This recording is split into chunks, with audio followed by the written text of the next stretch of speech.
Hey, good morning, everyone. Buddy here from the Denman Homestead. It is a chilly day today. Not gonna get higher than 53. So, pretty chilly. Pool's filling up.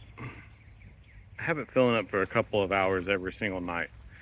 I have it on our timer so that it can run from like 2 to 4 in the morning, so that it's not drawing too much water while people are trying to use it, and it's filling up slowly but surely. But that's not what I wanted to talk about today. We today rehomed one of our chickens, actually one of our roosters. So if you'll remember back when we lost, I don't think we made a video on it, but we did talk about it on our live. We lost Big Boy, our big rooster, to a raccoon. And we had 3 roosters living together in the run. Big Boy was the one, he ran the show. So the other 2 roosters were just kind of in there. They didn't try and jump on any of the hens or anything like that because Big Boy was around. But when we lost Big Boy, we had 2 roosters left, and they kind of, I guess, not fought. They didn't fight, but there was a struggle for dominance after Big Boy was gone. So if you missed the live where we talked about what happened with Big Boy, I'll kind of show you. We had a raccoon break into the chicken coop, and raccoons are crazy dexterous, can unlock things, and I'll show you what the raccoon did. So we've been keeping this outer door shut at night now, and it's got an actual bolt down here at the bottom. It's kind of tough to pull up because this little handle broke off on it, so you got to push it in and then slide it up from the bottom. But we've been, in the past, if it's a warm night and if it's not rainy, we'll kind of leave the chicken coop open like this so it can air out. But this raccoon came up here, flipped this latch and slid this over and pulled this open and got into the chicken coop at night while all the chickens were roosting. So Big Boy, doing what roosters do, protected the flock by jumping down first and fighting the raccoon. And the raccoon won, but it didn't want anything to do with the chickens anymore, and it left. So the flock was protected by Big Boy, but Big Boy sacrificed himself. So we know the raccoon comes from somewhere over there and crosses over because it's messed with my mom's chickens, and it comes over here, and it's kind of making its way around here. But what we've been doing is at night we've just been shutting this completely and bolting it down. That way we don't really have to worry about it, and it has completely stopped messing with the chickens. There's nothing that it can get into, and over here we've got the no dig everywhere, and then over here, just to make sure that it wasn't going to try and reach in to the small coop, we've got little, because without these carabiners, just this lock that you just slide out and then pop this up, a raccoon can get this. It can figure this out. It can mess with this until it can pull this up and then just start reaching in and grabbing stuff or climbing in. So we put these carabiners on those locks to make it impossible. I would say impossible. Nothing's really impossible when it comes to raccoons. They're so dang smart, but so far that's done the trick. We haven't had any more issues. No break-in attempts, nothing. So, but yeah, that's what happened to Big Boy. That's how we were left with just the 2 roosters, and then that one. This rooster took over as the new head honcho. That might be his name. I might start calling him Honcho. He's not a very beefy rooster, but he's the new honcho. So we got Honcho in that run and Cuckoo in that run. So this guy, he's the one that took over Big Boy's role. Oh, okay. After we lost Big Boy. And the other rooster was kind of just put into like a second place rooster role. And we started noticing something over the last week. We started noticing that the second rooster was just, to me, it seemed like depressed. Like, it was like going through a depression. It was, wasn't injured or anything like that, but it just didn't want to eat, didn't want to drink. Kind of, maybe they weren't making it easy for him.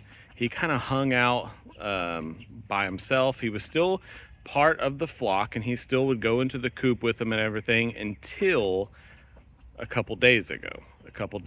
I came out here in the morning early, and he stayed outside. Like, he roosted outside. They basically decided, this rooster decided basically that he was no longer welcome in the coop. So before things got really bad, I went ahead and took him out of the coop, and I just let him free range. Out here. And that was when I was contacted by one of my coworkers who we just hatched baby chicks for. They had a pretty bad raccoon problem and lost a bunch of their chickens. They were down to just one hen, and they were setting some traps out and things like that to try and make sure that their one hen was protected, but they wanted to start their flock back up. So I mentioned to her that I had a rooster that I think really just wanted a flock, really just wanted to be a rooster with his own flock, his own hens, and I think it would be good for him. So she said, yeah, she didn't have a rooster, and she had one hen left, and then we were gonna hatch 20 little baby chicks for her. So today was that day. We did the swap, or not the swap, but we delivered the baby chickens. And we delivered the rooster, and he's such a gentle rooster. He really is. It's kind of windy over here. But he really was a gentle rooster. You could walk right up to him, pick him up. He didn't peck at you. Just very sweet. But like I said, I think he was going through some sort of rooster depression. Just kind of not being part of the coop anymore. So we dropped off the little baby chicks and the rooster to my coworker, and we got a picture. I'll show you the picture of him meeting the hen that they have for the first time. So check this out. And my coworker texted me and said they're instantly best buds. So I feel really good about that. I really hope that this rehoming for him does good, and he kind of snaps out of it and gets back to normal, protecting and running his own little flock. So yeah, that is what we did this weekend, and yeah, I think it'll work out really, really well. Oh my gosh, look at all these look at these. These are all loofahs that somehow just popped up right here next to our back slab. So now, after my mom has gotten chickens, Bree has gotten chickens, we have 4 baby chickens in here with Cuckoo. Cuckoo is Bree's old rooster that she gave to us. So that's Cuckoo. Cuckoo's in there with the 4 babies, and we're gonna put 4 more babies in there. So there's gonna be 8 total in there with Cuckoo. But this is the flock now for this run. Just got the one rooster. He was already kind of in charge, so he's in charge now. And over here, we know Cuckoo's in charge. We know who's in charge over here, right, Cuckoo? Cuckoo is kind of aggressive. He hasn't really charged me or anything, but he has Steph and he has Alora. And he's never like jumped on anyone, but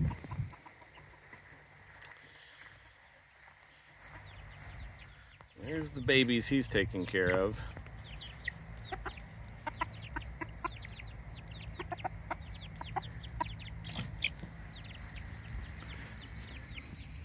Hey, Cuckoo.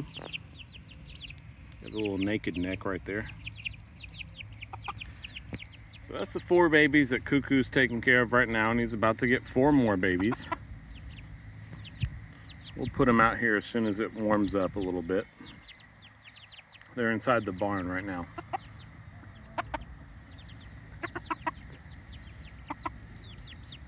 Cuckoo's got a lot of character.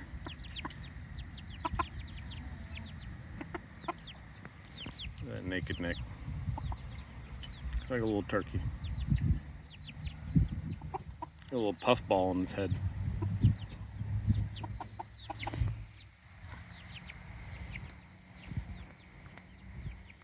A little update on our Rise and Shine squash. Steph went around and put sticks, little green support sticks, for all these plants that are in these rows.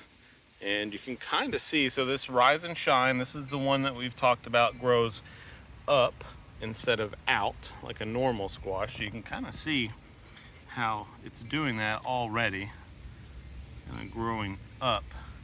And then you got all the little branches with the leaves coming off of it. But yeah, this will be really neat to see how this Rise and Shine looks as it gets bigger and taller, and see how much space it actually takes up and how much walking space in the rows it takes up.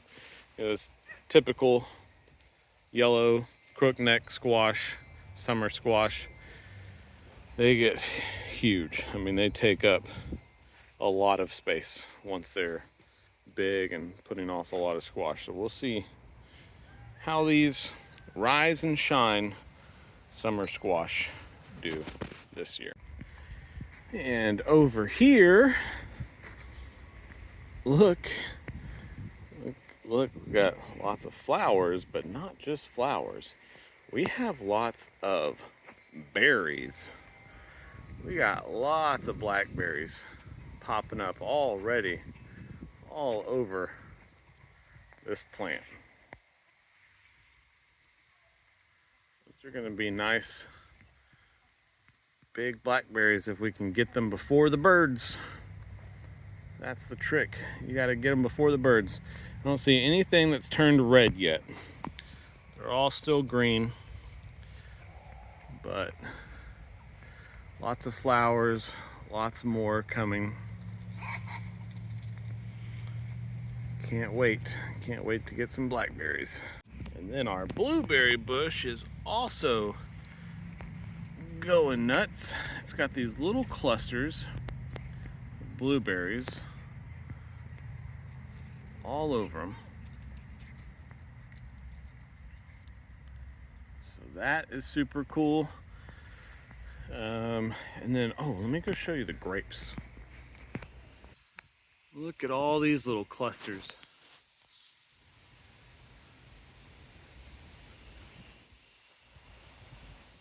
Lots of little grape clusters. They're small, but they are all over the plant. So that's exciting. That's super exciting.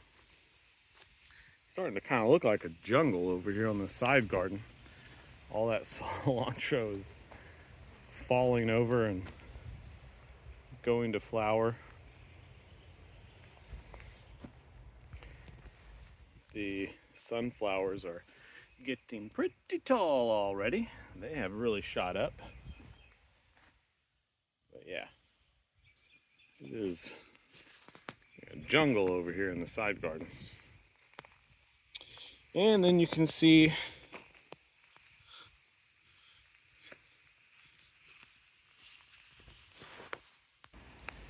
the lima beans have really started stretching. They are stretching and wrapping up the grape dome That's exciting. So yeah, between the grapes over there and the lima beans and the one grape over here, starting to cover over on this grape dome. Steph is cleaning the incubator for round number 3. We're just gonna be in constant incubation. It feels like it. Wasn't really the plan. Actually, we were just talking about the whole point. The whole point was to get some white egg layers. Yeah. Now Didn't get any. Well. Except for, yeah. Yeah, I was gonna say, the Kosovo long crower is a white egg layer. So lucky for me, I might get me a white egg layer. Yeah. I can't wait. I can't wait to hear how long the crow is of the long crowers. Yeah. But it's very important to immediately clean your incubator using a bleach water mix. Yeah, because it can smell bad. Well, not only does it the smell's not really the thing, it's like... Oh, it's a thing. You want to give it a clean environment for your chicks to incubate. Yeah. You can't have a nasty incubator for 21 days with breeding bacteria, and the eggs are porous, and you need to make sure all your stuff and your equipment is clean, and sterile every single time you use it. Yep. I've seen some nasty incubators, and we are not about that life. Nope. So yeah, the ones that we're about to hatch right now are the Kosovo long crowers, and I didn't really put 2 and 2 together about the word long crower until I watched some videos of them, and they crow for a really, really long time. Like, it's a long crow. Garden's looking good still. We're gonna have to pick up some more straw because we've got one more row that we want to straw here, and then we're gonna re-straw the chicken coop because it has been pretty wet and gross lately. Lots of rain, but the rain did help to weigh all the straw down to keep it from blowing around inside of the walkways. So that is good. Hello, Minky. Hey, Minkies. Hey, Minky Minks. So yeah, everything's looking good. Just ready for some sunshine. I think all this week we're gonna get some sunshine and some nice temps in the mid 70s to low 80s. I'm excited about that because we have had lots of rain and everything out here is muddy and mushy. Got some marigolds that will be going into the garden. Marigolds are a natural insect repellent, so they're good to mix around in different places in the garden. And yeah, right now we still have plants on the potting bench over there, but we're basically just, if anything gets dug up by a chicken or smashed by a dog or scratched up by a cat or just breaks over in the wind, we are replacing it with the new plants that we have extra. We're going to do that for, another week or so, and then we're going to give all the plants. We've already given some plants away to my mom and to Daniel and to Pawpaw, so those extra plants are just kind of filling any holes if something gets damaged or broken, and then I'll probably take the rest of them up to my work and see if anyone wants to plant any of them. But yeah, everything's looking really good. Just ready for some warm sunshine weather. That's all we need now. But yeah, all right, well, thank you so much for joining me on this one, guys. We'll catch you on the next one. Bye, everyone. On the Denman Homestead, where the sun sets golden in the west, we live in harmony with nature, doing what we love best. From the garden to the kitchen, and the bees inside their hive. On the Denman homestead, come along and plant, nourish, thrive.